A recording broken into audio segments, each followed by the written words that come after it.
Good morning. Almost all 2 ತಿಂಗಳೇ ಆಯ್ತಾ ಬಂತು ನನ್ನ ಒಂದು ವ್ಲಾಗ್ ಮಾಡಿ. 2 ಮಂತ್ಸ್ ಬ್ಯಾಕ್ ಮತ್ತು ನನ್ನ ಡೈಲಿ ರೊಟೀನ್ ವ್ಲಾಗ್ನ ಶುರು ಮಾಡ್ತಾ ಇದ್ದೀನಿ. ಸ್ವಲ್ಪ ಗ್ಯಾಪ್ ಬೇಕು ಅಂತ ಅನ್ನಿಸ್ತು, ಯಾಕೋ ಮನಸ್ಸಿಗೆ ಅಷ್ಟು ಖುಷಿ ಕೊಡೋ ಥರ ಅಥವಾ ಏನೋ ಒಂದು ಮರೆತು ಮುಂದೆ ಹೋಗೋಣ ಅನ್ನೋ ಥರ ಯಾವುದೂ ನನ್ನಲ್ಲಿ ಆಗದೇ ಇರೋ ಕಾರಣಕ್ಕೆ ಸ್ವಲ್ಪ ಗ್ಯಾಪ್ ಜಾಸ್ತಿನೇ ತೊಗೊಂಡೆ. ಯಾಕಂದರೆ ಅಷ್ಟು ಫೀಲ್ ಆಗ್ತಾನೆ ಇತ್ತು. ಎಷ್ಟೇ ನಾವು ಕೆಲವೊಂದನ್ನು ಮರ್ತಂಗೆ ನಾಟಕ ಮಾಡ್ಬೋದು, ಬಟ್ ಮರೆಯೋಕ್ಕಾಗಲ್ಲ. ಓಕೆ, ಇದು ಲೈಫ್ ಒಪ್ಕೋಬೇಕು, ನೆಕ್ಸ್ಟು ಹೋಗೋಣ ಅಂದರೂ ಎಲ್ಲೋ ಒಂದು ಕಡೆ ನಾವು ಕೂತಾಗಲ ಅಥವಾ ನಮಗೇನಾದರೂ ಸಂದರ್ಭ ಸಿಚುವೇಶನ್ ಬಂದಾಗ ನೆನಪಾಗ್ಬಿಟ್ಟಾಗ ನಿಜವಾಗ್ಲೂ ಒಂಥರ ನರಕ ಎಲ್ಲಿದೆ ಅನ್ನೋದು ಬೇಡ, ಇಲ್ಲೇ ಇದೆ ಅಂತ ಅನ್ನೋ ಥರ ಫೀಲ್ ಆಗುತ್ತೆ ಮನಸ್ಸಿಗೆ, ಅಷ್ಟು ನೋವಾಗುತ್ತೆ. ಹಾಗಾಗಿ ತುಂಬ ಟೈಮ್ ಬೇಕಾಗಿತ್ತು ನನಗೆ. ಆದಷ್ಟು ಟ್ರೈ ಮಾಡಬೇಕು ಡೈಲಿ ವ್ಲಾಗ್ ಮಾಡೋಕ್ಕೆ ಅಂತ ಅಂದ್ಕೊಂಡು ಡೈಲಿ ವ್ಲಾಗ್ ಶುರು ಮಾಡೋಕ್ಕೆ ಬಂದು ನಿಂತ್ಕೊಳ್ಳೋದು, ಬಟ್ ಆಗ್ತಾ ಇರಲಿಲ್ಲ. ಎಲ್ಲೋ ಒಂದು ಕಡೆ ಮನಸ್ಸಿಗೆ ನೋವಾಗೋದು, ಬೇಜಾರಾಗೋದು. ಹಾಗಾಗಿ ಓಕೆ, ಇವಾಗ ಜುಲೈ 1 ಶುರು ಮಾಡೋಣ, ಜೂನ್ ಎಂಡ್ ಜುಲೈ 1 ಮಧ್ಯದಲ್ಲಿ ಶುರು ಮಾಡೋಣ ಅಂತ ಅಂದ್ಕೊಂಡು ಇವತ್ತು 30ನೇ ತಾರೀಕು ಜೂನ್ ಎಂಡ್ ಶುರು ಮಾಡ್ತಾಯಿದ್ದೀನಿ ನನ್ನ ಡೈಲಿ ರೂಟೀನ್. ಸುಮಾರು ಜನ ಹೇಳ್ತಾಯಿದ್ರಿ, ಸುಷ್ಮಾ ಡೈಲಿ ಬ್ಲಾಗ್ ಹಾಕ್ತಾ ಇಲ್ಲ ಯಾಕೆ, ಬನ್ನಿ ಕಮ್ ಬ್ಯಾಕ್ ಆಗಿ ಅಂತ.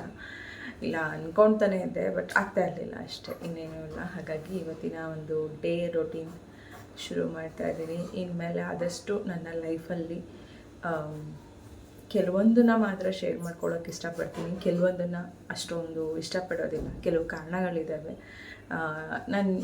ನನಗೆ ಅನಿಸಿದೆ, ನಾನು ನಮ್ಮದು ಅನ್ನೋದಿದ್ದರೆ ಮಾತ್ರ ಕೆಲವೊಂದನ್ನು ಹೇಳ್ಕೋಬೇಕು, ತೋರಿಸ್ಬೇಕು, ಅದ್ರ ಬಗ್ಗೆ ಮಾತಾಡಬೇಕು. ಇಲ್ಲ ಅಂತಂದರೆ ಆದಷ್ಟು ದೂರ ಇರೋದು ಒಳ್ಳೆಯದು ಕೆಲವೊಂದು ವಿಚಾರಗಳಿಂದ ಅಂತ. ಹಾಗಾಗಿ ಎಷ್ಟು ಇನ್ನು ನನ್ನ ಲೈಫಲ್ಲಿ ನಿಮ್ಮ ಹತ್ರ ಹೇಳ್ಕೊಳ್ಳುವಂತಹ ಸಮಯ, ಸಂದರ್ಭಗಳು, ಸಿಚುವೇಶನ್ ಬಂದಾಗ ಏನಾದರೂ ಒಂದು ನಾನು ಹೇಳ್ಕೊಬೋದು ಅಂದಾಗ ಹೇಳ್ಕೊಡ್ತೀನಿ. ಅಲ್ಲಿವರೆಗೂ ಕೆಲವೊಂದು ವಿಚಾರಗಳನ್ನ ಹೇಳ್ಕೊಳಕ್ಕಾಗಲಿ ಅಥವಾ ಕೆಲವೊಬ್ರನ್ನ ತೋರ್ಸೋಕ್ಕಾಗಲಿ ಮಾತಾಡ್ಸೋಕ್ಕಾಗಲಿ ಆಗೋದಿಲ್ಲ. ಆಗಿದೆ ಸಿಚುವೇಶನ್. ಸುಮಾರು ಜನ ಅದನ್ನು ಆಮೇಲೆ ಅಂತೀರ, ಅದಕ್ಕೆ ಈ ಮೊದಲೇ ಹೇಳ್ಬಿಡ್ತಾ ಇದ್ದೀನಿ. ಸ್ವಲ್ಪ ಇನ್ನೂ ನಮ್ಮ ಫ್ಯಾಮಿಲಿಗೆ ತುಂಬಾ ಟೈಮ್ ಬೇಕು. ಅದಕ್ಕೋಸ್ಕರ ನಾನು ಸ್ವಲ್ಪ ಬೇಗನೆ ಯಾವ ಥರ ಅಂತ ಕೆಲಸಗಳೆಲ್ಲ ಇರೋದ್ರಿಂದ ಕೆಲವೊಂದು ಬ್ಯುಸಿ ಆಗಿ ನನ್ನ ಒಂದು ಲೈಫ್ನ ಇಟ್ಕೊಂಡಿರೋದ್ರಿಂದ, ಓಕೆ ಇದೇ ಲೈಫ್ ಅರ್ಥ ಮಾಡ್ಕೊಂಡು ಹೋಗಬೇಕು ಅಂತ ನಾನು ಅರ್ಥ ಮಾಡ್ಕೊಂಡಿರೋದ್ರಿಂದ ಬೇಗನೆ ಕಮ್ಬ್ಯಾಕ್ ಆಗ್ತಾಯಿದ್ದೀನಿ. ಬಟ್ ನನ್ನ ಹಾಗೆ ಎಲ್ಲರೂ ಆಗಬೇಕಲ್ಲ, ಅದಕ್ಕೋಸ್ಕರ ನಮ್ಮ ಲೈಫಲ್ಲಿ ಸ್ವಲ್ಪ ಟೈಮ್ ಇನ್ನೂ ಬೇಕು. ಹಾಗಾಗಿ ಯಾರನ್ನಾದರೂ ನಾನು ತೋರಿಸಿಲ್ಲ ಮಾಡಿಲ್ಲ ಅಂದರೆ ಅದಕ್ಕೆಲ್ಲ ಕಮೆಂಟ್ ಹಾಕಕ್ಕೆ ಹೋಗಬೇಡಿ. ಎಲ್ಲ ಟೈಮ್ ತೊಗೊಂಡು ತೋರಿಸ್ತೀನಿ, ಮಾತಾಡ್ತೀನಿ. ಹಾಗಾಗಿ ಇವತ್ತಿನ ಒಂದು ಡೇ ಬ್ಲಾಗ್ನ ಶುರು ಮಾಡೋಣ. ನನ್ನ ಲೈಫ್ ಅಂದರೆ ನನ್ನ ಮನೆ ಹೇಗಿದೆ, ಹೇಗಿದ್ದೀವಿ ನಾವು ಅನ್ನೋದನ್ನು ಇವತ್ತಿನ ಡೇಯಲ್ಲಿ ನೋಡ್ತಾ ಹೋಗೋಣ. ಈಗ ಬೆಳಗ್ಗೆ ನನ್ನ ಮಗನ ಕೆಲಸ ಶುರುವಾಗಿದೆ. ತುಂಬಾ ಹೆಲ್ಪ್ ಮಾಡೋಕ್ಕೆ ಬರ್ತಾಯಿದ್ದಾರೆ ಇತ್ತೀಚೆಗೆ, ಇಷ್ಟು ದಿನ ಇರಲಿಲ್ಲ. ಒಂದು ಕಡೆ ಅವ್ರ ಅಕ್ಕ ಬ್ಯುಸಿ, ಒಂದು ಕಡೆ ಇಲ್ಲಿ ತಮ್ಮ ಬ್ಯುಸಿ. ಏನು ಇದ್ದಕ್ಕಿದ್ದಂಗೆ ನನ್ನ ಮಗ ಕೆಲಸ ಮಾಡೋಕ್ಕೆ ಶುರು ಮಾಡಿದ್ದಾನೆ ಅಂದರೆ ಯೋಗ ಮಾಡೋಕ್ಕೆ ಹೇಳಿದ್ವಿ ಫ್ರೆಂಡ್ಸ್. ಯೋಗ ಮಾಡೋಕ್ಕೆ ಹೇಳಿದ್ದಕ್ಕೆ ಯೋಗಕ್ಕೆ ಚಕ್ಕರ್ ಹಾಕೋಕ್ಕೆ ನನ್ನ ಮಗ ರಾಜ ತರಕಾರಿ ಕಟ್ ಮಾಡೋಕ್ಕೆ ಬಂದಿದ್ದಾನೆ. ನಾವು ಏನಾದರೂ ಒಂದು ಹೇಳಿದ್ರೆ ಅವ್ನಿಗೆ ಇಷ್ಟ ಇಲ್ಲ ಅಂತಂದರೆ ಅವನು ಅದನ್ನು ತಪ್ಪಿಸ್ಕೊಳ್ಳೋಕ್ಕೆ ಏನು ಬೇಕು ಕಾರಣಗಳನ್ನ ನೋಡಿಕೊಂಡು ಅದಕ್ಕೆ ಬಂದು ಜಾಯ್ನ್ ಆಗ್ತಾನೆ. ನಾನು ಹೇಳಲಿಲ್ಲ ತರಕಾರಿ ಹೆಚ್ಚು ಬಂದು ಅಂತ, ಏನೂ ಹೇಳಲಿಲ್ಲ. ಅವನೇ ಬಂದು ಅವನೇ ಹಚ್ಚಿ ಅವನೇ ರೆಡಿ ಮಾಡ್ತಾಯಿದ್ದಾನೆ. ಹೀಗೆ ಒಳ್ಳೇದು ಹೇಳಿದ್ರೆ ಮಕ್ಕಳಿಗೆ ಒಪ್ಕೊಳ್ಳೋಕ್ಕೆ ರೆಡಿ ಇಲ್ಲ. ಏನು ಮಾಡೋದು, ಹಾಕಿದ್ದು ಕಟ್ ಮಾಡಿ ಎಲ್ಲ ಆಗಲಿ ಕಾಚಿಸ್ತಾರೆ. ಮಕ್ಕಳು ಐರನ್ ಮಾಡ್ತಿದ್ದಲ್ಲ,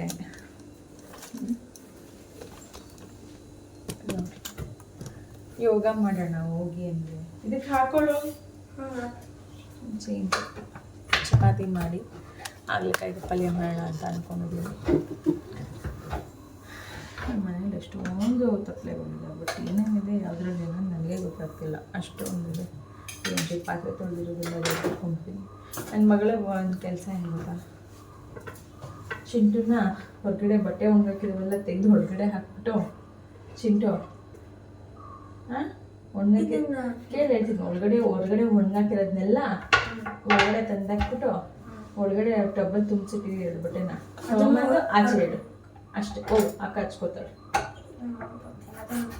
ಟೈಮ್ ಆಗುತ್ತೆ, ಹೋಗು 7:15 ಆಯಿತು. ನಾನು ಹಚ್ಕೊತೀನಿ, ಇನ್ನೂ ಒಂದು ಹಚ್ಬೇಕು. ಹೋಗು ಅಂತ ಅಂದೆ. ಮೊದಲಿನ ಥರ ಜೀವನ ಮಾಡೋದಕ್ಕೆ ತುಂಬ ಕಷ್ಟ ಆಗ್ತಾಯಿದೆ, ಮನಸ್ಸಿಗೆ ತುಂಬ ಭಾರ ಆಗ್ತಾಯಿದೆ. ಗೊತ್ತಿಲ್ಲ ಯಾಕೆ ಇಷ್ಟೊಂದು ಕಷ್ಟ ಆಗ್ತಾಯಿದೆ ಜೀವನ ಮಾಡೋದು ಅಂತ. ಆದರೂ ಎಷ್ಟು ಸಾಧ್ಯ ಅಷ್ಟು ಸ್ಟ್ರಾಂಗಾಗಿ ಇರೋದಕ್ಕೆ ಪ್ರಯತ್ನ ಪಡ್ತಾಯಿದ್ದೀನಿ. ಯಾಕಂದರೆ ನಾನು ಎಷ್ಟು ಸ್ಟ್ರಾಂಗ್ ಆಗಿರ್ತೀನಿ ಅಷ್ಟು ನನ್ನ ಸುತ್ತಮುತ್ತ ಇರೋ ವಾತಾವರಣ ಖುಷಿಯಾಗಿರುತ್ತೆ ಅನ್ನೋದು ನನಗೆ ಅನಿಸಿದೆ. ಹಾಗಾಗಿ ಈಗ ನಾನು ವೀಕ್ ಆದರೆ ನನ್ನ ಸುತ್ತಮುತ್ತನೂ ವೀಕ್ ಆಗುತ್ತೆ, ಜೊತೆಗೆ ಅವರಿಗೆ ನಾನು ಸಮಾಧಾನ ಮಾಡೋಕ್ಕೆ ತುಂಬ ಕಷ್ಟ ಆಗುತ್ತೆ. ಹಾಗಾಗಿ ಇವಾಗ ಒಂದು ಹೇಗೆ ಅಂತಂದರೆ, ಇದೊಂದು ಲೈಫ್ ನಾವು ಒಪ್ಕೋಬೇಕು. ಎಂತೆಂಥ ಆರೋಗ್ಯವಾಗಿ ಚೆನ್ನಾಗಿರೋರೆ ನಮ್ಮನ್ನು ಬಿಟ್ಟು ಈಗಿನ ಕಾಲದಲ್ಲಿ ಹೋಗ್ತಾ ಇರಬೇಕಾದ್ರೆ ನಮ್ಮಪ್ಪ ಎಷ್ಟು ವರ್ಷ ಇದ್ದಾರಲ್ಲ ಅನ್ನೋದೇ ನಾನು ತೃಪ್ತಿ ಪಡಬೇಕು ಅಂತ ಅಂದ್ಕೊಂಡೆ. ಯಾಕಂದರೆ ಡಾಕ್ಟರ್ ಒಂದು ಮಾತು ಹೇಳಿದರು ನನಗೆ, ಮೊದಲೆಲ್ಲ 100 ವರ್ಷ ಬದುಕೋರೆ ಗ್ರೇಟ್ ಅನ್ನೋರು, ಬಟ್ ಇವಾಗ 60 ವರ್ಷ ಮೇಲ್ಪಟ್ಟು ಬದುಕೋರೆ ಗ್ರೇಟ್ ಅನ್ನೋ ಥರ ಆಗಿದೆ. ಈಗಿನ ಪರಿಸ್ಥಿತಿ ಪರಿಪೂರ್ಣ ಆಯಸ್ಸು ಅಂದರೆ 60-70 ವರ್ಷ, ಇಷ್ಟು ವರ್ಷ ಬದುಕೋರಿಗೆ ಪರಿಪೂರ್ಣ ಆಯಸ್ಸು ಅಂತ ಹೇಳ್ಬೋದು. ಅಂಥದ್ರಲ್ಲಿ ನಿಮ್ಮ ತಂದೆ ಮಕ್ಕಳು ನೋಡಿದ್ದಾರೆ, ಮೊಮ್ಮಕ್ಕಳು ನೋಡಿದ್ದಾರೆ. ಸ್ಟ್ರಾಂಗ್ ಆಗಿರಿ ನೀವು, ಎಲ್ಲನೂ ಅವರು ನೋಡಿ ಅನುಭವಿಸಿ. ಏನು ಮಾಡೋಕ್ಕಾಗಲ್ಲ. ಸಮ್ಟೈಮ್ಸ್ ಈ ಥರ ಬಂದಾಗ ಪೇಷಂಟ್ಗೆ ನಾವು ಧೈರ್ಯ ತುಂಬಬೇಕಾಗತ್ತೆ, ಹೇಳಬೇಕಾಗತ್ತೆ. ಆದರೆ ಅವ್ರ ಸುತ್ತಮುತ್ತ ಇರೋರು ನೀವು ಎಷ್ಟು ಸ್ಟ್ರಾಂಗ್ ಆಗ್ತೀರಾ ಅಷ್ಟು ಅವರು ಮೆಂಟಲಿ ಸ್ಟ್ರಾಂಗ್ ಆಗ್ತಾರೆ ಅಂತ. ಅವರ ಒಂದು ಆಯಸ್ಸನ್ನು ಏನಿದೆ ಅವರು ಪರಿಪೂರ್ಣವಾಗಿ ಅನುಭವಿಸಿದ್ದಾರೆ. ನೀವು ಅಷ್ಟು ವರ್ಷ ಬದುಕ್ತೀರಾ ಅನ್ನೋದನ್ನು ನೀವು ಯೋಚನೆ ಮಾಡಬೇಕು. ಅದು ಬಿಟ್ಟು ಹೋದವ್ರ ಹಿಂದೆ ಯೋಚನೆ ಮಾಡ್ತಾ ನೀವು ಕೂತ್ರೆ ನೆಕ್ಸ್ಟು ನಿಮಗೆ ಒಂದೊಂದೇ ಆ್ಯಡ್ ಆನ್ ಆಗ್ತಾ ಹೋಗುತ್ತೆ ಕಾಯಿಲೆಗಳು. ಆವಾಗ ನೀವು ಸಫರ್ ಪಡ್ತೀರಾ, ಜೊತೆಗೆ ನಿಮ್ಮ ಮಕ್ಕಳೂ ಸಫರ್ ಪಡ್ತಾರೆ. ಹಾಗಾಗಿ ಸ್ವಲ್ಪ ಮೆಂಟಲಿ ನೀವು ಸ್ಟ್ರಾಂಗ್ ಆಗಿ, ಇದು ಎಲ್ಲರ ಜೀವನದಲ್ಲೂ ನಡೆಯುವಂಥದ್ದು ಅಂತ ನನಗೆ ಡಾಕ್ಟರ್ ಹೇಳಿದಾಗ ನಾನು ನಿಜವಾಗ್ಲೂ ಹೇಳ್ತೀನಿ.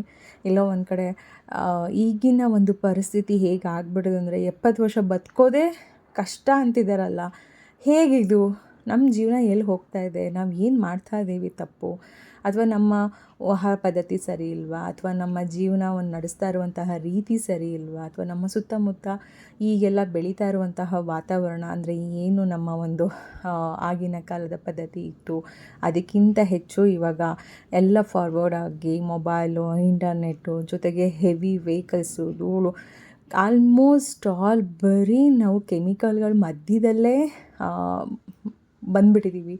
ಅದರಲ್ಲಂತೂ ಇತ್ತೀಚೆಗೆ ಎಷ್ಟೋ ಜನಕ್ಕೆ ಮಕ್ಕಳೇ ಆಗ್ತಾಯಿಲ್ಲ. ಇದೆಲ್ಲ ನೋಡ್ತಾ ಇದ್ದರೆ ನಮಗೆ ಅನಿಸುತ್ತೆ, ಒಂದು ನಮ್ಮ ಆಹಾರ ಪದ್ಧತಿ ತಪ್ಪಾಗಿದೆ, ಅದನ್ನು ಬೆಳೆಸುವಂಥ ರೀತಿಯೂ ಕೂಡ ತಪ್ಪಾಗಿದೆ, ಜೊತೆಗೆ ನಾವುಗಳು ಬಳಸ್ತಾ ಇರುವಂತಹ ಕೆಲವೊಂದು ಪದಾರ್ಥಗಳು ಕೂಡ ನಮ್ಗೆ ಈ ರೀತಿಯಾಗಿ ಆಯಸ್ಸು ಆರೋಗ್ಯದಲ್ಲಿ ತೊಂದರೆಗಳನ್ನ ಕೊಡ್ತಾ ಇದೆ. ಬಟ್ ಇದನ್ನು ಒಬ್ಬರ ಕೈಯಲ್ಲಿ ಬದಲಾಯಿಸೋದಕ್ಕಾಗೋದಿಲ್ಲ. ಈಗ ನಮ್ಮ ಮನೆಗೆ ಒಂದು ತರಕಾರಿ ಬರುತ್ತೆ ಅಂದರೆ ಅದು ಎಲ್ಲಿ ಬೆಳೆಯುತ್ತೋ ಅಲ್ಲಿಂದ ಒಬ್ಬರಾದ್ಮೇಲೆ ಎಲ್ಲಿಗೆ ತಲುಪಿ ಕೊನೆಗೆ ನಮ್ಮ ಮನೆಗೆ ಬರುತ್ತೋ ಅಷ್ಟು ಜನ ಮಾಡುವಂತಹ ತಪ್ಪುಗಳು ಕೊನೆಗೆ ನಮ್ಮ ಹೊಟ್ಟೆಗೆ ಸೇರಿ ಒಬ್ಬ ಮನುಷ್ಯನ ಹಾಳು ಮಾಡುವಂಥದ್ದು. ಹಾಗಾಗಿ ಏನೂ ಮಾಡೋಕ್ಕಾಗ್ತಾಯಿಲ್ಲ ಫ್ರೆಂಡ್ಸ್. ಈಗಂತೂ ನಾನು ನಿಜವಾಗ್ಲೂ ಹೇಳ್ತೀನಲ್ಲ, ನಮ್ಮ ತಂದೆ ಕ್ಯಾನ್ಸರ್ ಬಂದಮೇಲೆ ನನಗೆ ಗೊತ್ತಾಗಿದ್ದು ಇಷ್ಟು ಜನ ಕ್ಯಾನ್ಸರ್ ಪೇಷಂಟ್ ಇದ್ದಾರಂತ. ಎಂತೆಂಥ ಪುಟ್ಟ ಮಕ್ಳಿಗೂ ಕೂಡ ಕ್ಯಾನ್ಸರ್. ಓಕೆ, ನಮ್ಮ ತಂದೆ ಆದರೂ ಸ್ಮೋಕ್ ಮಾಡ್ತಾಯಿದ್ರು, ಅದಕ್ಕೋಸ್ಕರ ಕ್ಯಾನ್ಸರ್ ಬಂತು ಅಂತ ನಾವೆಲ್ಲರೂ ಕೂಡ ನಮ್ಮ ತಂದೆಗೆ ಫೀಲ್ ಮಾಡ್ಕೊಂಡ್ವಿ. ಬಟ್ ಪುಟ್ಟ ಮಕ್ಕಳು ಇನ್ನೂ 2.5 ವರ್ಷ, 3 ವರ್ಷ, 4 ವರ್ಷದ ಮಕ್ಕಳಿಗೆಲ್ಲ ಕ್ಯಾನ್ಸರ್ ಬಂದು ಕೀಮೋ ತೊಗೋಬೇಕಾದ್ರೆ ನಿಜವಾಗ್ಲೂ ನೋಡಬೇಕಾದ್ರೆ ಭಗವಂತ ಏನು ಮಾಡಿದ್ವು ಆ ಮಕ್ಕಳುಗಳೆಲ್ಲ, ಯಾಕೆ ಈ ಕಾಯಿಲೆ ಕೊಟ್ಟಿದ್ಯಾ, ದೊಡ್ಡವರೇನೋ ಅಷ್ಟು ವರ್ಷ ಊಟದ ಪದ್ಧತಿಯಲ್ಲಿ ಪ್ರಾಬ್ಲಮ್ ಆಗಿ ಅವ್ರಿಗೆ ಬಂತು ಅನ್ಬೋದು. ಬಟ್ ಚಿಕ್ಕ ಮಕ್ಕಳಿಗೆ ಗೊತ್ತಿಲ್ಲ ಎಲ್ಲಿ ನಮ್ಮ ಒಂದು ಜೀವನ ತಪ್ಪಾಗ್ತಾ ಇದೆ, ಅಥವಾ ಯಾಕೆ ಈ ಥರ ನಮಗೆ ಭಗವಂತ ಕಾಯಿಲೆ ಕೊಡ್ತಾ ಇದ್ದಾನೋ ಒಂದು ಅರ್ಥ ಆಗ್ತಿಲ್ಲ. ಬಟ್ ಆದ್ರೂ ಸಣ್ಣದಾಗಿ ನಿಮ್ಮ ಹತ್ರ ಒಂದು ಹೇಳ್ಕೋಬೇಕು ಅನ್ನಿಸ್ತು, ಹಾಗಾಗಿ ಹೇಳ್ಕೊಂಡೆ. ಹೀಗೆ ನಮ್ಮ ಒಂದು ಜೀವನ ಹೇಗೆ ಹೋಗುತ್ತೋ ಏನೋ ಗೊತ್ತಿಲ್ಲ. ಒಟ್ಟಿನಲ್ಲಿ ಇರುವಷ್ಟು ದಿನ ಆದಷ್ಟು ನೆಮ್ಮದಿಯಾಗಿ ಆರೋಗ್ಯವಂತರಾಗಿ ಬೇರೆಯವ್ರಿಗೆ ಕೆಟ್ಟದನ್ನು ಬಯಸದೆ ನಮ್ಮ ಕೈಲಿ ಎಷ್ಟಾಗತ್ತೆ ಅಷ್ಟು ಒಳ್ಳೇದು ಮಾಡೋಣ. ಆಗಲಿಲ್ವಾ ಮಾಡೋದೇ ಬೇಡ, ನಮ್ಮ ಜೀವನ ನಾವು ನೋಡ್ಕೊಂಡು ಹೋಗೋಣ. ಆದರೆ ಬೇರೆಯವ್ರ ಜೀವನ ಹಾಳು ಮಾಡೋದಕ್ಕೆ ದಯವಿಟ್ಟು ಯಾರೂ ಕೂಡ ಯೋಚನೆ ಮಾಡಬೇಡಿ. ನನ್ನ ಲೈಫಲ್ಲಿ ಅದು ಎಷ್ಟು ಜನನ ನಂಬ್ಕೊಂಡು ಬಂದೆ. ಬ್ಯಾಕ್ ಟು ಬ್ಯಾಕ್ ನನಗೆ ಅದೊಂದು ಹೊಡೆತ ನನಗೆ ನನ್ನ ಲೈಫಲ್ಲಿ ನಾನು ಕಂಡಿದ್ದು. ಯಾರನ್ನು ನಂಬ್ತೀವೋ ಅವರೇ ಮೋಸ ಮಾಡೋದು, ಯಾರು ಒಳ್ಳೆಯವರು ಅಂದ್ಕೊತೀವೋ ಅವರೇ ಮೋಸ ಮಾಡೋದು. ನಂಗೆ ನಿಜವಾಗ್ಲೂ ಈಗಿನ ಕಾಲದಲ್ಲಿ ಯಾರನ್ನು ನಂಬೋಕ್ಕೂ ಆಗ್ತಾಯಿಲ್ಲ. ಯಾರಾದರೂ ಮೂರನೇ ವ್ಯಕ್ತಿ, ನಮ್ಗೆ ಗೊತ್ತಿಲ್ಲದೆ ಇರೋರು, ನಮ್ಮಿಂದ ದೂರ ಇರೋರು ನಮಗೆ ಮೋಸ ಮಾಡಿದ್ರೆ ಅದರಲ್ಲಿ ಒಂದು ಅರ್ಥ ಇರುತ್ತೆ, ಏನೋ ದ್ವೇಷ ಇರುತ್ತೆ. ಆದರೆ ನಮ್ಮವರು ಅಂತ ಅಂದ್ಕೊಂಡಿರೋರೆ, ನಮ್ಮ ಜೊತೆ ಇರೋರೇ ನಮಗೆ ಬೆನ್ನ ಹಿಂದೆ ಹೇಳ್ತಾರಲ್ಲ, ಹೊಂದೋ ಮುಖದ ಮುಂದೆನೇ ಹೊಂದೋ ಅಂತ, ಆ ರೀತಿ ಮಾಡಿ ಮೋಸ ಮಾಡಿ ಒಳಗಡೆ ಒಂದು ಹೊರಗೊಂದು ನಾಟಕ ಮಾಡಿ ಇಷ್ಟೆಲ್ಲ ಮಾಡಿ ಎಷ್ಟೇ ಸಂಪಾದನೆ ಮಾಡಿದ್ರು ಕೊನೆಗೆ ಪ್ರತಿಯೊಬ್ಬರೂ ಕೂಡ ಹೋಗೋದು 6 ಅಡಿ 3 ಅಡಿ ಮಣ್ಣಿಗೆ ಹೋಗೋದು, ಇಲ್ಲಾಂದರೆ ಬೆಂಕಿಗೆ ಆಹುತಿ ಆಗೋದು. ಯಾರು ಏನೂ ಕೂಡ ತೊಗೊಂಡು ಹೋಗೋದಿಲ್ಲ. ನಮ್ಮಪ್ಪ ಕಡೆಗಾಲದಲ್ಲಿ ನಂಗೆ ನಿಜವಾಗ್ಲೂ ಪ್ರತಿ ಒಂದೊಂದು ಇವತ್ತಿಗೆ ನಂಗೆ ಯಾಕೆ ಫೀಲ್ ಆಗ್ತಾಯಿದೆ ಅಂದರೆ, ನಾನು ತುಂಬ ಹತ್ತಿರ ಇದ್ದೀನಿ ನಮ್ಮ ಅಪ್ಪ ಅಮ್ಮನಿಗೆ. ಯಾಕಂದರೆ ಅವ್ರಿಗೆ 1 ಮಿನಿಟಲ್ಲಿ ನಾನು ನೋಡಬೇಕು ಅಥವಾ ಅವ್ರಿಗೇನಾದರೂ ತಿನ್ನೋದಕ್ಕೆ ಬೇಕು, ಅವ್ರಿಗೆ ಏನೇ ಒಂದು ನೆನೆಸ್ಕೊಂಡ್ರು ಕೂಡ ನಾನು ನಮ್ಮಪ್ಪ ಅಮ್ಮನ ಮುಂದೆ ಕಣ್ಮುಂದೆ ಇರ್ತೀನಿ. ಹಾಗಾಗಿ ಕಡೆಗಾಲದಲ್ಲಿ ಅವರ ಹತ್ತಿರ ತುಂಬ ಇದ್ದವಳು ನಾನೇ, ಜಾಸ್ತಿ ಮಾತಾಡಿದ್ದು ನಾನೇ. ಅವ್ರಿಗೆ ಪ್ರತಿಯೊಂದು ಬೇಕು ಬೇಡ ಊಟ ತಿಂಡಿ ಯಾವುದೇ ವಿಚಾರದಲ್ಲೂ ಅವರಿಗೆ ಏನು ಕೇಳಿದ್ರೂ ಕೂಡ ನಮ್ಮಪ್ಪ ನನ್ನನ್ನೇ ಕೇಳ್ತಾ ಇದ್ದಿದ್ದು. ಕೊನೆಗೆ ನಾನು ನಿಜವಾಗಿ ಇವತ್ತಿಗೂ ಹೇಳ್ಕೊಂಡಿಲ್ಲ ನಾನು ಯಾಕೆ ಇಷ್ಟೆಲ್ಲ ಮಾತಾಡ್ತಾ ಇದ್ದೀನಿ ಅಂದರೆ, ಅದನ್ನು ಮರೆಯೋಕ್ಕಾಗ್ತಾಯಿಲ್ಲ ನನ್ನ ಕೈಲಿ. ಅಪ್ಪಂದು ಡಿಸ್ಚಾರ್ಜ್ ಆಯಿತು. ಡಿಸ್ಚಾರ್ಜಾಗಿ ನಾನು ಆಲ್ರೆಡಿ ಹೇಳ್ದಂಗೆ ಜಸ್ಟ್ 1 ವಾರ ಅಪ್ಪ ಬದುಕಿದ್ದು. ಅಪ್ಪ ಒಂದು ವಾರದಲ್ಲಿ ಅವರಿಗೆ ಡ್ರಿಂಕ್ಸ್ ಮಾಡಬೇಕು ಅಂತಲೂ ಕೂಡ ಫೀಲ್ ಆಯಿತು. ಬಟ್ ಅವರು ಅಮ್ಮನೂ ಕೇಳಲಿಲ್ಲ, ಬೇರೆ ಯಾರನ್ನೂ ಕೇಳಲಿಲ್ಲ. ನಾನು ಅಪ್ಪ ನೋಡೋಕ್ಕೆ ಹೋದೆ. ನೋಡಿದಾಗ ಅವ್ವ ನಂಗೊಂದು ಸ್ವಲ್ಪ ಎಣ್ಣೆ ಕುಡಿಬೇಕು ಅನಿಸ್ತಾ ಇದೆ, ಎಣ್ಣೆ ತರಿಸ್ಕೊಡ್ತೀಯಾ, ಅಮ್ಮಂಗೆ ಹೇಳ್ತೀಯಾ, ಇಲ್ಲ ಯಜಮಾನ್ರಿಗೆ ಹೇಳಿ ತರಿಸ್ತೀಯಾ, ಈ ಥರ ಅವರು ನನ್ನನ್ನು ಕೇಳಿದರು. ಅಲ್ಲಿಗೆ ನಾನು ನಮ್ಮ ತಂದೆಗೆ ಎಷ್ಟು ಮಟ್ಟಿಗೆ ಹತ್ತಿರ ಇದ್ದೆ, ಎಷ್ಟು ಮಟ್ಟಿಗೆ ನಮ್ಮ ತಂದೆ ನನ್ನ ಹತ್ರ ಓಪನಾಗಿ ಮಾತಾಡ್ತಿದ್ರು ಅಂತ ನೀವು ಯೋಚನೆ ಮಾಡಿ. ಆ ಥರ ಪ್ರತಿಯೊಂದು ನಮ್ಮಪ್ಪ ಹೇಳ್ಕೊಳ್ತಾಯಿದ್ರು. ಕೊನೆಗೆ ನಮ್ಮಪ್ಪ ಹೇಳಿದ್ದು ಒಂದೇ, ಏನೇ ನಮಗೆ ಬೇಕು ಅಂದರೂ ಆಯಸ್ಸು ಆರೋಗ್ಯ ಇದ್ದಾಗಲಷ್ಟೇ ನಾವು ಅನುಭವಿಸೋಕ್ಕಾಗೋದು. ನಾವು ಏನೂ ಸಂಪಾದನೆ ಮಾಡಿಟ್ರು, ಕೋಟಿ ದುಡ್ಡಿಟ್ಟರು ಕೂಡ ಕೆಲವೊಂದು ಟೈಮಲ್ಲಿ ಬರುವಂತಹ ಇಂಥ ಆರೋಗ್ಯದ ಸಮಸ್ಯೆಗಳು ಅವತ್ತು ಗೊತ್ತಾಗುತ್ತೆ ನಮಗೆ ಜೀವನ ಅಂದರೆ ಏನು. ದುಡ್ಡು ಒಂದೇ ಅಲ್ಲ ಜೀವನ, ದುರಹಂಕಾರ ಒಂದೇ ಅಲ್ಲ ಜೀವನ, ಅಥವಾ ಯಾರು ಬೇಡ ನಾನು ಬದುಕ್ತೀನಿ ಅನ್ನೋ ಅಹಮ್ಮಲ್ಲಿ ಬದುಕ್ತಾರೆ ನೋಡಿ, ಬೇರೆಯವ್ರಿಗೆ ಮೋಸ ಮಾಡಿ ಬದುಕ್ತಾರೆ ನೋಡಿ. ಅದೆಲ್ಲ ನೀವು ಎಷ್ಟು ದಿನ ಬದುಕ್ಬೋದು, ನಿಮ್ಮ ಕೈಕಾಲು ಗಟ್ಟಿರೋವರೆಗೂ ಅಥವಾ ನಿಮ್ಮ ಆರೋಗ್ಯ ಚೆನ್ನಾಗಿರೋವರೆಗೂ. ಒಂದಲ್ಲ ಒಂದು ಟೈಮಲ್ಲಿ ನಿಮ್ಮ ಆರೋಗ್ಯದಲ್ಲಿ ಒಂದು ವ್ಯತ್ಯಾಸ ಆಗಿ ಅಥವಾ ನಿಮ್ಮ ದೇಹದಲ್ಲಿ ಯಾವುದಾದ್ರೂ ಒಂದೇ ಒಂದು ಅಂಗ ಪ್ರಾಬ್ಲಮ್ ಆದರೂ ಕೂಡ ಆವಾಗ ನಿಮಗೆ ಗೊತ್ತಾಗುತ್ತೆ ನಿಮ್ಮ ಕೋಟಿ ದುಡ್ಡು ನಿಮಗೆ ಉಪಯೋಗಕ್ಕೆ ಬರೋದಿಲ್ಲ. ಇವತ್ತು ವಯಸ್ಸಿದೆ, ಯೌವನ ಇದೆ, ಎಲ್ಲ ಥರ ನಾಟಕಗಳು ಅಥವಾ ಬೇರೆಯವ್ರಿಗೆ ಮೋಸ, ಆ ಥರ ವಂಚನೆ ಏನೇನೋ ಮಾಡಿ ತನ್ನೋರು ಅಂತ ನೀವು ಯೋಚನೆ ಮಾಡ್ದೇನೆ ಅವರಿಗೇ ಕೇಡನ್ನು ಬಯಸಿ ಅವ್ರನ್ನ ರೋಡಿಗೆ ತರೋ ಲೆವೆಲಿಗೆಲ್ಲ ಯೋಚನೆ ಮಾಡಿ ಏನೇನೆಲ್ಲ ಒಂದು ನಡೆಯುತ್ತೆ ಒಬ್ಬ ಮನುಷ್ಯನ ಹಾಳು ಮಾಡೋಕ್ಕೆ ಅಂದರೆ, ನಮ್ಮ ಲೈಫಲ್ಲಿ ಅದನ್ನೆಲ್ಲ ಎಕ್ಸ್ಪೀರಿಯೆನ್ಸ್ ಅನುಭವಿಸ್ಬಿಟ್ಟಿದ್ದೀವಿ. ಬಟ್ ನಮ್ಮಪ್ಪ ಹೇಳಿದ್ದು ಒಂದೇ ಕೊನೆಗೆ, ಎಷ್ಟೇ ಕೋಟಿ ಇವತ್ತು ನನ್ನ ಹತ್ರ ಇದ್ದರೂ ನಾನು ಬದುಕಲ್ಲ, ಎಷ್ಟೇ ಕೋಟಿ ಇದ್ದರೂ ಕೂಡ ನನಗೆ ಹೊಟ್ಟೆ ತುಂಬ ಊಟ ಮಾಡೋಕ್ಕಾಗ್ತಿಲ್ಲ, ಎಷ್ಟೇ ಚಿನ್ನ ಇದ್ದರೂ ಎಷ್ಟೇ ದುಡ್ಡಿದ್ದರೂ ನನಗೆ ಏನೇ ಇದ್ದರೂ ಕೂಡ ನನಗಿವತ್ತು ಏನನ್ನು ಅನುಭವಿಸ್ಬೇಕು ಅನ್ನೋ ಆಸೆ ಇಲ್ಲ. ಇಷ್ಟೇ ಜೀವನ. ಇಷ್ಟು ಒಂದು ಪುಟ್ಟ ಜೀವನಕ್ಕೆ ನಾನು ಇಷ್ಟೆಲ್ಲ ಯಾಕೆ ಕಷ್ಟಪಟ್ಟೆ, ಇಷ್ಟೆಲ್ಲ ಯಾಕೆ ನಾನು ಮಾಡಿದೆ. ನಿಜವಾಗ್ಲೂ ನಮ್ಮಪ್ಪ ಇಷ್ಟೆಲ್ಲ ದುಡಿದ್ರು, ಎಲ್ಲ ಮಾಡಿದರು. ಬಟ್ ಒಂದಿನ ಎಲ್ಲೂ ಓಡಾಡಲಿಲ್ಲ, ಒಂದಿನ ಯಾವ ಒಂದು ಹೊರಗಡೆ ಪ್ರಪಂಚನೂ ಸುತ್ತಾಡಲಿಲ್ಲ. ಇರುವಷ್ಟು ದಿನ ತಾನಾಯಿತು ತನ್ನ ಕೆಲಸ ಆಯಿತು ಅಂತ ದುಡಿದ್ರು, ಸಂಪಾದನೆ ಮಾಡಿದ್ರು, ಮಕ್ಕಳು ಅಂತ ನೋಡಿದ್ರು. ಬಟ್ ಕೊನೆಗೆ ಅವ್ರಿಗೆ ಹೋಗಬೇಕಾದ್ರೆ ಏನು ಒಂದನ್ನು ಕೂಡ ತೊಗೊಂಡೋಗಿಲ್ಲ. 1 ಗ್ರಾಮ್ ಚಿನ್ನನೂ ಕೂಡ ನಮ್ಮಪ್ಪ ತೊಗೊಂಡು ಹೋಗಲಿಲ್ಲ, ಎಲ್ಲನೂ ಕೂಡ ಬಿಟ್ಟೇ ಹೋದರು. ಇಷ್ಟೇ ನಮ್ಮ ಮನುಷ್ಯನ ಜೀವನ ಇರೋದು. ಅಂಥದ್ರಲ್ಲಿ ನೀವು ದುಡ್ದಿದ್ದೇ ನಿಮಗೆ ಅನುಭವಿಸೋಕ್ಕಾಗಲ್ಲ ಅಂದರೆ ಬೇರೆಯವ್ರ ಮನೆ ಮೋಸ ಮಾಡಿ, ಬೇರೆಯವ್ರನ್ನ ಜೀವನನ ಬೀದಿಗೆ ತಂದು, ಅಥವಾ ಅವರೇನೋ ಕಷ್ಟಪಟ್ಟು ಕೂಡಿಟ್ಟು ಅವ್ರ ಜೀವನಕ್ಕೆ ಅಂತ ಏನೋ ಮಾಡ್ಕೊಂಡಿದ್ದನ್ನು ಮೋಸ ಮಾಡಿ ಕಿತ್ಕೊಳ್ಳೋಂಥ ಎಷ್ಟೋ ಜನ ಇದ್ದಾರೆ. ಆ ಅನುಭವ ನನಗಾಗಿದೆ, ಟೈಮ್ ಬಂದಾಗ ಹೇಳ್ತೀನಿ. ಬಟ್ ಆ ಭಗವಂತ ಒಬ್ಬನ್ನ ನಂಬಿದ್ದೀನಿ. ಇವತ್ತಲ್ಲ ನಾಳೆ ನಮ್ಮ ಕಣ್ಣೀರು, ನಮ್ಮ ನೋವು, ಅಥವಾ ನಾವು ಒಬ್ಬರನ್ನ ನಂಬಿ ಕಳ್ಕೊಂಡಿರ್ತೀವಲ್ಲ, ಆ ಒಂದು ಫೀಲಿಂಗ್ಸ್ ಇರುತ್ತೆ ನೋಡಿ, ಅದು ಒಂದಲ್ಲ ಒಂದಿನ ಅವ್ರಿಗೂ ಅವ್ರ ಜೀವನಕ್ಕೂ ಬಂದೇ ಬರುತ್ತೆ. ಇವತ್ತು ವಯಸ್ಸಿದೆ, ಮೆರೀತಾರೆ ಪ್ರತಿಯೊಬ್ಬರೂ ಕೂಡ. ಬಟ್ ನಮ್ಮ ತಂದೆ ಹೇಳಿದ್ದು ಒಂದೊಂದು ಮಾತು ನನಗೆ ಇವತ್ತಿಗೂ ಫೀಲ್ ಆಗುತ್ತೆ. ವಯಸ್ಸಿದೆ, ಎಲ್ಲರೂ ಆಡ್ಬೋದು, ಒಂದಲ್ಲ ಒಂದು ಟೈಮ್ ಅವ್ರಿಗೂ ಬರುತ್ತೆ, ಬಂದಾಗ ಅವ್ರಿಗೆ ಅರ್ಥ ಆಗುತ್ತೆ. ಬಟ್ ಅರ್ಥ ಆದಾಗ ಸರಿ ಮಾಡ್ಕೊಳಕ್ಕಾಗಲ್ಲ. ಹಾಗಾಗಿ ಇರುವಷ್ಟು ದಿನ ಯಾರಿಗೂ ಕೆಟ್ಟದ್ದು ಬಯಸ್ಬೇಡಿ. ನಿಮ್ಮ ಆರೋಗ್ಯದ ಕಡೆ ನೀವು ಗಮನ ಕೊಡಿ. ನಿಮ್ಮ ಮನೆ, ನಿಮ್ಮ ಮಕ್ಕಳು, ನಿಮ್ಮ ಜೀವನ ಅಂತ ಮಾಡಿ. ಕೊನೆಯ ದಿನಗಳ ಕಾಲ ನಮ್ಮ ಅಪ್ಪನ ಜೊತೆ ನಾನು ತುಂಬ ಹತ್ತಿರದಲ್ಲಿದ್ದೆ, ತುಂಬ ಮಾತಾಡಿದ್ದೀನಿ. ಹಾಗಾಗಿ ಇವತ್ತು ನನಗೆ ಅನಿಸಿದ್ದಷ್ಟೇ, ನಾನು ಎಷ್ಟೇ ಏನೇ ಮಾಡಿದ್ರೂ ಕೂಡ ನನ್ನ ಕೈಕಾಲು ಗಟ್ಟಿ ಇರೋವರೆಗೂ ನಾನು, ಆನಂತರ ನಾನು ಏನೂ ಇಲ್ಲ. ಒಂದೊಂದು ಸರಿ ನಮ್ಮ ದುಡ್ಡೂ ಕೂಡ ನಮ್ಮನ್ನು ಉಳಿಸೋದಿಲ್ಲ. ಇಂಥದಕ್ಕೆ ಯಾಕೆ ದುಡ್ಡಿಂದೆ ಹೋಗಿ ಸಂಬಂಧಗಳ ಬಗ್ಗೆ ಕೆಟ್ಟದನ್ನು ಮಾತಾಡಿಕೊಂಡು ಕಳ್ಕೋಬೇಕು? ಇರುವಷ್ಟು ದಿನ ನೀವು ಚೆನ್ನಾಗಿರಿ, ನಾವು ಚೆನ್ನಾಗಿರಿ ಅಂತ ಎಲ್ಲರೂ ಒಟ್ಟಿಗೆ ಒಗ್ಗಟ್ಟಿಂದ ಇದ್ದರೆ ಎಷ್ಟು ಚೆನ್ನಾಗಿರುತ್ತಲ್ವ. ಬಟ್ ಆ ಒಗ್ಗಟ್ಟಲ್ಲೂ ಕೂಡ ನಾಟಕ ಮಾಡ್ಕೊಂಡಿರೋರು ಇದ್ದಾರೆ. ಆ ಎಕ್ಸ್ಪೀರಿಯೆನ್ಸ್ ಎಲ್ಲ ಆಗೋಗ್ಬಿಟ್ಟಿದೆ ಫ್ರೆಂಡ್ಸ್. ನಮ್ಮ ತಂದೆ ಹೋಗೋಷ್ಟರಲ್ಲಿ ಭಗವಂತ ನಂಗೆ ಎಲ್ಲನೂ ತೋರಿಸ್ಬಿಟ್ಟ. ಇನ್ನು ಮುಂದೆ ನಾನು ಹೇಗೆ ಬದುಕಬೇಕು, ಹೇಗಿರಬೇಕು, ಯಾರನ್ನು ನಂಬಬೇಕು, ಯಾರನ್ನು ನಂಬಾರ್ದು ಎಲ್ಲನೂ ಕೂಡ ಅರ್ಥ ಮಾಡ್ಕೊಂಡಿದ್ದೀವಿ. ಹಾಗಾಗಿ ಈ ಮನ್ಸಲ್ಲಿ ತುಂಬ ನೋವಿತ್ತು, ನೀವು ವ್ಲಾಗ್ ಮಾಡಲ್ಲ ಯಾಕೆ ಅಂದರೆ, ಎಷ್ಟೋ ನೋವುಗಳು ಆಗಿಬಿಟ್ಟಿದೆ. ಎಷ್ಟೋ ಮನಸ್ಸಿಗೆ ಕೆಲವೊಬ್ಬರು ಮಾಡಬಾರ್ದು ಮಾಡಿದ್ದಾರೆ. ಅವೆಲ್ಲ ತಡ್ಕೊಂಡು ಮುಂದೆ ಹೋಗ್ತಾ ಇದ್ದೀನಿ. ಆಯಿತಾ? ಓಕೆ, ಬೆಳಗ್ಗೆಯಿಂದ ತುಂಬ ಕೆಲಸ ಇತ್ತು. ಕೆಲಸ ಅದ್ರ ಜೊತೆಗೆ ನ್ಯೂ ಸ್ಟಾಕ್ ಬಂದಿತ್ತು. ಹಾಗಾಗಿ ಸ್ಟಾಕ್ ಎಲ್ಲನೂ ಕೂಡ ಮತ್ತೆ ತೆಗೆದು ಎಲ್ಲ ಕೂಡ ನೋಡ್ತಾ ಇದ್ದೀನಿ. ಎಷ್ಟು ಪಿಲೋಗಳು ಆರ್ಡರ್ಸ್ ಇತ್ತು, ಹಾಗಾಗಿ ಪಿಲೋಗಳು ತರಿಸಿದ್ದೆ. ಇದನ್ನೆಲ್ಲ ಯಾವ್ಯಾವ ಕಲರ್ ಇದೆ, ಹೇಗಿದೆ ಅಂತ ನೋಡ್ತಾ ಇದ್ದೆ. ಒಂದಷ್ಟು ಬನಾನಾ ಸ್ಟ್ಯಾಂಡ್ ಲಾಸ್ಟ್ ಟೈಮ್ ಕೇಳಿದ್ರು ಫ್ರೆಂಡ್ಸ್. ಹಾಗಾಗಿ ಎವ್ರಿ ಡೇ ಈ ಥರದ್ದು ಏನಾದರೂ ಒಂದು ಕೆಲಸದಲ್ಲಿ ನಾನಾಯಿತು, ನನ್ನ ಕೆಲಸ ಆಯಿತು ಅಂತ ಬ್ಯುಸಿಯಲ್ಲಿದ್ದೀನಿ.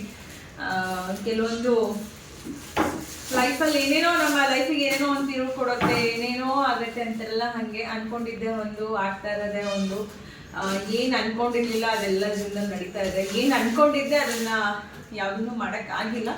ಬಟ್ ಲೈಫ್ ಹೆಂಗೆ ಕರ್ಕೊಂಡು ಹೋಗುತ್ತೆ ಹಾಗೆ ಹೋಗ್ತಾ ಇದ್ದೀನಿ. ನೋಡೋಣ ಹೇಗೆ ಹೋಗುತ್ತೆ ನಮ್ಮ ಜೀವನ, ಹೇಗೆ ನಡೆಯುತ್ತೆ ಇನ್ನು ಮುಂದೆ ಇರೋದು. ತುಂಬ ಎಷ್ಟು ದಿನ ನಮ್ಮ ಅಪ್ಪ ಇದ್ದರು, ಯಾವುದೇ ಏನೇ ಒಂದು ಇದಕ್ಕೂ ಕೂಡ ಫಸ್ಟ್ ನಾನು ಅಪ್ಪ ಅಂತ ಇದ್ದೆ. ಬಟ್ ಎಲ್ಲ ಹೆಣ್ಮಕ್ಳಿಗೂ ಅದೊಂದು ಫೀಲ್ ಇದ್ದೇ ಇರುತ್ತೆ ಕಳ್ಕೊಂಡ್ಮೇಲೆ.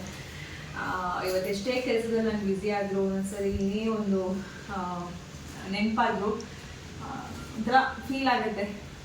ಬಟ್ ಈ ಥರ ಕೆಲಸಗಳಲ್ಲಿ ನನ್ನನ್ನು ನಾನು ತೊಡಗಿಸ್ಕೊಂಡಿರೋದ್ರಿಂದ, ಸ್ವಲ್ಪ ಬ್ಯುಸಿಯಾಗಿರೋದ್ರಿಂದ ಎಲ್ಲವನ್ನೂ ಮರೆತು ಮುಂದಕ್ಕೆ ಸಾಗೋಕ್ಕೆ ನನ್ನ ಜೀವನ ನಡೀತಾ ಇದೆ. ಬಟ್ ಇನ್ನೂ ಸ್ವಲ್ಪ ಟೈಮ್ ಬೇಕು ಅನ್ಸುತ್ತೆ ನನಗೆಲ್ಲ ಎಲ್ಲವನ್ನು ಮತ್ತು ನಾರ್ಮಲ್ ಡೇಸ್ ನಾವು ಬರ್ಕೋದಕ್ಕೆ. ನೋಡಿ, ಏನೇನೋ ಫೀಲಿಂಗ್ಸ್, ಏನೇನೋ ಮಾತು, ಏನೇನೋ ನೆನಪು. ಬಟ್ ಈ ಥರ ಕಲರ್ಸ್ ನೋಡಿದಾಗ ನಂಗೆ ಭಾಳ ಖುಷಿ ಆಗುತ್ತೆ. ಈ ಸರಿ ಹೊಸದು ನನ್ನ ಸ್ಟ್ಯಾಂಡ್ ಎಲ್ಲ ಬಂದಿದ್ದು ಚೆನ್ನಾಗಿದೆ, ನೋಡ್ತಾ ಇದ್ದೆ. ನಾನು ಯಾವ್ದು ತೊಗೊಳ್ಳಿ ಅಂತ. ನನ್ನ ಮಕ್ಕಳಂತೂ ಈ ಕಲರ್ ಇಷ್ಟಪಡ್ತಾ ಇದ್ದಾರೆ. ನಮ್ಮ ಈ ಕಲರ್ ತೊಗೊಳ್ಳಿ, ಕಲರ್ ಚೆನ್ನಾಗಿದೆ, ಡಿಫ್ರೆಂಟಾಗಿದೆ ಅಂತ. ಇನ್ನೂ ನಂಗೆ ಐಡಿಯಾ ಇಲ್ಲ. ನನಗೇನಂದರೆ ಎಲ್ಲರೂ ಕೊಟ್ಟು ಲಾಸ್ಟಲ್ಲಿ ಯಾವುದಾದ್ರೂ ಹೊಡಿಯುತ್ತಲ್ಲ ಅದನ್ನು ಇಷ್ಟ ಆಯಿತು ಅಂದ್ಬಿಟ್ಟು ಸುಮ್ಮನಾಗಿದ್ದೀನಿ. ಈಗೆಲ್ಲನೂ ಕೂಡ ಹೇಳ್ತಿರೋದು, ನೋಡೋದು. ಸ್ಟಾಕ್ ಬಂದಿದ್ದ ತಕ್ಷಣ ಎಷ್ಟೆಷ್ಟು ಬಂದು ಏನು ಎತ್ತ ಎಲ್ಲ ಚೆಕ್ ಮಾಡ್ಕೋಬೇಕು ಹೇಗಿದೆ ಅಂತೆಲ್ಲನೂ ಕೂಡ. ಫೋನ್ಸ್ ಅಂತೂ ಹೆವಿ ಬರ್ತಾ ಇದೆ, ಫೋನ್ಸ್ ಬರ್ತಾ ಇದೆ. ತುಂಬ ಜನ ಒಳ್ಳೊಳ್ಳೆ ರೆಸ್ಪಾನ್ಸ್ ಕೊಡ್ತಾ ಇದ್ದೀರಾ. ಥ್ಯಾಂಕ್ ಯು ಸೋ ಮಚ್ ನಿಮ್ಮೆಲ್ಲರ ಒಂದು ರೆಸ್ಪಾನ್ಸ್ಗೆ, ಹಾಗೆ ಇಷ್ಟಪಡ್ತಾ ಇರೋದಕ್ಕೆ ಎಲ್ಲರಿಗೂ. ಇವಾಗ ಇದನ್ನೆಲ್ಲ ಸ್ವಲ್ಪ ಎತ್ತಿಟ್ಬಿಟ್ಟು ಮನೆಗೆ ಹೋಗಿ ಮಕ್ಕಳು ಒಂದು ಸ್ವಲ್ಪ ಹಾಲಿನಲ್ಲಿ ಕಾಯಿಸ್ಬಿಟ್ಟು ಕಡಲೆಪುರಿ ಇದೆಲ್ಲ ತಿಂದು, ತುಂಬ ಕಾಯಿಸ್ಬೇಕು, ಬೆಣ್ಣೆ ಹಚ್ಚಿದ್ದೀನಿ, ನಾನು ಕೆಲಸ ಮಾಡಿ ಮುಗಿಸ್ಬೇಕು. ಹೀಗಿರುತ್ತೆ ನನ್ನ ಡೇ. ನಾನು ನನ್ನ ಕೆಲಸದಲ್ಲಿ ನನ್ನ ಒಂದು ಡೇ ಹೋಗ್ತಾ ಇದೆ. ದಯವಿಟ್ಟು ಯಾರೂ ತಪ್ಪಾಗಿ ಭಾವಿಸ್ಬೇಡಿ. ಯಾಕೆ ಸುಷ್ಮಾ ಇಷ್ಟೆಲ್ಲ ಮಾತಾಡ್ತಿದ್ದಾರೆ ಅಂತ. ಅಷ್ಟು ಮನಸ್ಸಿಗೆ ನೋವಾಗಿದೆ, ಅಷ್ಟು ಮನಸ್ಸಿಗೆ ಬೇಜಾರಾಗಿದೆ. ಹಾಗಾಗಿ ಎಲ್ಲವನ್ನು ಮರೆತು ನಾರ್ಮಲಾಗಿ ನಾನು ಬರಬೇಕು ಅಂದರೆ ಸ್ವಲ್ಪ ಟೈಮ್ ಬೇಕಾಗತ್ತೆ. ನಮ್ಮವರು ಅಂತ ಅಂದ್ಕೊಂಡವ್ರೆ ನಮಗೆಲ್ಲ ಇಷ್ಟೆಲ್ಲ ಕೆಟ್ಟದನ್ನು ಬಯಸಿದ್ರೆ, ಇಷ್ಟೆಲ್ಲ ಒಳಗೊಂದು ಅವ್ರಿಗೊಂದು ನಾಟಕ ಇಟ್ಕೊಂಡು ನಮ್ಮ ಹತ್ರ ಬಂದರೆ, ಕೊನೆಗೆ ನಮಗೆ ಅದು ಸತ್ಯ ಗೊತ್ತಾದಾಗ, ಇವ್ರು ಈ ಥರ ಬರ್ತಾ ಇದ್ದಾರಾ, ಹೀಗಿದ್ದಾರಾ, ಇಷ್ಟು ನಮ್ಮ ಬಗ್ಗೆ ಕೆಟ್ಟದಾಗ ಅವ್ರಿಗೆ ಯೋಚನೆ ಇದೆಯಾ, ನಾವು ಏನೂ ಅವ್ರಿಗೆ ಕೆಟ್ಟದಂತೂ ಬಯಸಿಲ್ಲ. ಬಟ್ ಅವ್ರು ಏನು ತಿಳ್ಕೊಂಡಿರ್ತಾರೋ, ಏನು ಯೋಚನೆ ಮಾಡ್ತಾರೋ ಗೊತ್ತಿಲ್ಲ. ಆದರೆ ಹೋಗಿ ಬಂದು ಎಲ್ಲರ ಕಣ್ಗೂ ನಾವೇ ಕಾಣಿಸ್ತೀವ. ನಾವು ಯಾರಿಗೂ ಸವಸಕ್ಕೆ ಹೋಗದೆ, ಯಾರ ಮನೇನೂ ಹಾಳು ಮಾಡದೆ, ಯಾರ ಹತ್ರನೂ ₹1 ನಾವು ದುಡ್ಡು ಕೇಳಲ್ಲ ಫ್ರೆಂಡ್ಸ್. ಎಷ್ಟೇ ಕಷ್ಟ ಬಂದರೂ ಕೂಡ ನಮ್ಮ ಹತ್ರ ಇರೋ ಒಡವೆನಾದರೂ ಮಾರಾದರೂ ಜೀವನ ಮಾಡ್ತೀವಿ ಹೊರತು ಬೇರೆಯವ್ರ ಹತ್ರ ಬೇಕಾದರೆ ದುಡ್ಡು ಇಸ್ಕೊಂಡು ಜೀವನ ಮಾಡ್ತೀವಿ ಹೊರತು ನಮ್ಮವರು ಅನ್ನೋರ ಹತ್ರ ಹೋಗಿ ಯಾವತ್ತೂ ₹1 ಕೂಡ ನಾವು ಕೇಳೋದು ಇಲ್ಲ, ತೊಗೊಳೋದು ಇಲ್ಲ. ಆ ಥರ ನಾವು ಜೀವನ ಮಾಡ್ಕೊಂಡು ಹೋಗ್ತಾಯಿದ್ರು ಕೂಡ ಯಾಕೆ ಬೇರೆಯವ್ರಿಗೆ ನಾವೇ ಕಾಣಿಸ್ತೀವಿ? ನಮ್ಮನ್ನು ಹಾಳು ಮಾಡೋಕ್ಕೆ ಯಾಕೆ ನಮ್ಮ ಹತ್ರ ಬರ್ತಾರೆ? ಒಳ್ಳೆಯವ್ರಾಗಿ ನಾಟಕ ಮಾಡಿಕೊಂಡು ಇನ್ನು ಮುಂದೆ ಚೆನ್ನಾಗಿರೋಣ, ಹಂಗಿರೋಣ ಅಂತೆಲ್ಲ ಅಂದ್ಕೊಂಡು ಹತ್ತಿರ ಬಂದು ಕೊನೆಗೆ ನಮಗೆ ಒಂದು ದೊಡ್ಡ ಗುಂಡಿ ತೋಡ್ಬಿಟ್ಟು ಮುಚ್ಚಿಬಿಡ್ತಾರೆ. ಇಷ್ಟೆಲ್ಲ ಕೆಟ್ಟ ಬುದ್ಧಿ ಇಟ್ಕೊಂಡು ಯಾಕೆ ಬರಬೇಕು? ಇಷ್ಟು ವರ್ಷವೇ ಯಾವ ಸಂಬಂಧನೂ ಇಲ್ಲದೆ ನಾವು ಬದುಕಿದ್ದೀವಿ, ಜೀವನ ಮಾಡಿದ್ದೀವಿ. ಈಗ ಅದೇ ರೀತಿ ನಾವು ಬದುಕ್ಬೋದು, ಇರ್ಬೋದು. ಬಟ್ ಬಂದಿರೋದನ್ನು ನಾವು ಒಪ್ಕೊಂಡಿದ್ದೀವಿ ಅಂತ ಅಂದರೆ ನಾವು ಅದಕ್ಕೊಂದು ಒಳ್ಳೆ ಬೆಲೆ ಸ್ಥಾನ ಕೊಟ್ಟಿರ್ತೀವಿ. ಮತ್ತು ಆ ಥರ ಕೆಟ್ಟದಾಗೋದಿಲ್ಲ ಅನ್ನೋದೊಂದು ಯೋಚನೆ ಮಾಡಿ ಒಂದು ಗೌರವ ಕೊಟ್ಟಿರ್ತೀವಿ. ಎಲ್ಲೋ ಒಂದು ಕಡೆ ಆ ಒಂದು ಮತ್ತೆ ಒಂದು ಕ್ಷಮೆಗೆ ನಿಜವಾಗ್ಲೂ ಅರ್ಹತೆಯೇ ಇಲ್ಲ ಅನ್ನೋ ಥರ ಆಗೋಗ್ಬಿಟ್ರೆ ಇನ್ಮೇಲೆ ಭೂಮಿ ಮೇಲೆ ಯಾರು ನಂಬೋಕ್ಕೂ ಕಷ್ಟ ಆಗೋಗ್ಬಿಡುತ್ತೆ. ಒಳ್ಳೆಯವ್ರನ್ನೂ ನಂಬೋಕ್ಕಾಗೋದಿಲ್ಲ. ಹಂಗಾಗ್ಬಿಟ್ಟಿದೆ. ಈಗ ಸೋಷಿಯಲ್ ಮೀಡ್ಯಾದಲ್ಲೂ ಅದೇ ಥರ ಆಗಿಬಿಟ್ಟಿದೆ. ಮೋಸ ಮಾಡೋರು ಜಾಸ್ತಿ ಆಗಿರೋದ್ರಿಂದ ಪಾಪ ನಮ್ಮಂಥ ಎಷ್ಟೋ ಜನ ಮಾಡೋ ಕೆಲಸಗಳ್ನೂ ಕೂಡ ಎಷ್ಟೋ ಜನ ಅನುಮಾನ ಇಟ್ಟು ನೋಡೋ ಥರನೇ ಆಗಿಬಿಟ್ಟಿದೆ. ಸುಮಾರು ಜನ ನೀವು ರಿಯಲ್ಲೇ ಅಲ್ವಾ, ಸುಷ್ಮಾ ಅವರೇ ಅಲ್ವಾ, ಸಿರಿಮನೆಯೇ ಅಲ್ವಾ, ನಿಮ್ಗೆ ದುಡ್ಡು ಪೇ ಮಾಡ್ಬೋದಲ್ವಾ? ನನಗೆ ನಿಜವಾಗ್ಲೂ ಹೆಂಗೆ ಅನಿಸ್ತಾ ಇರುತ್ತೆ ಅಂದರೆ ನನ್ನ ಹಾಗೆ ಪಾಪ ಅವ್ರಿಗೂ ಎಷ್ಟು ಮೋಸ ಆಗೋಗ್ಬಿಟ್ಟಿರುತ್ತೋ ಜೀವನದಲ್ಲಿ. ಅದಕ್ಕೆ ಅವರು ಒಳ್ಳೆಯವ್ರನ್ನೂ ಕೂಡ ನಂಬೋದನ್ನು ಆಗೋದಿಲ್ಲ, ಅವ್ರನ್ನೂ ಕೂಡ ಅನುಮಾನದಲ್ಲೇ ನೋಡಬೇಕು. ಹಂಗಾಗೋಗ್ಬಿಟ್ಟಿದೆ ಜೀವನ ಅಂತ ನನಗೆ ಅನಿಸಿದೆ. ಬಟ್ ಆ ನೋವು ನನ್ನಲ್ಲಿತ್ತು, ಹಾಗಾಗಿ ಇವತ್ತು ಹೇಳಿಕೊಂಡೆ. ನಾನು ಆಲ್ರೆಡಿ ಸ್ಟಾರ್ಟಿಂಗಲ್ಲೇ ಹೇಳಿಬಿಟ್ಟಿದ್ದೀನಿ ಎಲ್ಲನೂ ಕೂಡ. ಆದಷ್ಟು ಎಲ್ಲನೂ ಮರೆತು ಇನ್ನು ಮುಂದೆ ನಾನು ನಾರ್ಮಲಾಗಿರೋದಕ್ಕೆ ಬರ್ತಾಯಿದ್ದೀನಿ. ನಾನು, ನನ್ನ ಮಕ್ಕಳು, ನನ್ನ ಜೀವನ ಇಷ್ಟೇ ನನ್ನ ಪ್ರಪಂಚ ಅನ್ನೋ ಥರ ನಾನು ಬದುಕಬೇಕು ಅಂದ್ಕೊಂಡಿದ್ದೀನಿ. ಇದರಲ್ಲೇ ತುಂಬ ತೃಪ್ತಿ ಇದೆ, ಖುಷಿ ಇದೆ, ಸಂತೋಷ ಇದೆ. ನಿಜವಾಗ್ಲೂ ಎಲ್ಲವನ್ನೂ ಒಳ್ಳೆ ರೀತಿಯಾಗಿ ಪಡ್ಕೊಂಬರೋಕ್ಕೆ, ಕೇಳ್ಕೊಂಬರೋಕ್ಕೂ ಪುಣ್ಯ ಮಾಡಿರಬೇಕು. ಬಟ್ ಆ ಪುಣ್ಯ ನಾವು ಮಾಡಿಲ್ಲ. ನಮ್ಗೆ ಹಂಗಾಗಿ ಸ್ವಲ್ಪ ಕೆಟ್ಟದ್ದು ಜಾಸ್ತಿ, ಒಳ್ಳೆಯದು ಕಡಿಮೆ ಸಿಗುತ್ತೆ ಅಷ್ಟೇ. ಇನ್ನೇನು ಮಾಡೋಕ್ಕಾಗಲ್ಲ. ಓಕೆ, ಇವತ್ತಿನ ಡೇ ಅಂತೂ ತುಂಬ ಚೆನ್ನಾಗಿ ಶುರು ಆಯಿತು. ಕೆಲಸನೂ ಹಾಗೇ ಇತ್ತು.